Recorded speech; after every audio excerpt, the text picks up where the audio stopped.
There are 3 stages of relationship, and the interesting part is most people never make it past stage 2. Here it's a brutal fact.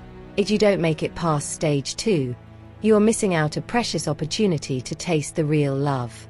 But I'm going to give you a simple technique that will help you to make it through the last stage. Stage 1. Romance stage. This is where 2 people find chemistry, get attracted to each other. Everything feels great in this stage. It is often characterized by intense passion and effortless feelings of connection. Many couples wish to stay in this stage forever. Let me tell you something. No one will stay in honeymoon forever. Life does not work like that.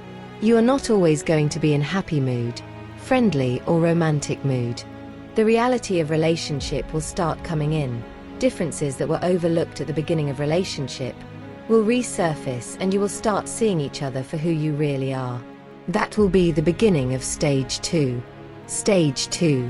Reality stage. This is where disagreement begins.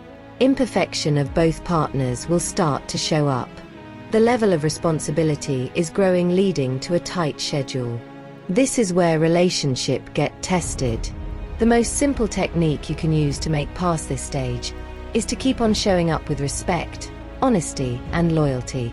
Trust will always come as the end results of a consistent application of respect. Trust is the real foundation of any relationship.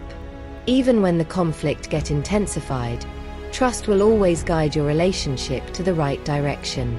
Trust is the bedrock of every relationship. Stage 3. Growth stage. This is the most beautiful stage. In this stage, partners are growing together in the same direction. Balanced communication becomes everything. Commitment goes deeper. Partners will learn that no one is perfect, and acceptance of each other's imperfection is the cornerstone of lasting relationship. This is where partners work together to handle conflict, appreciate their differences, and replace intense emotions by a sense of safety and stability.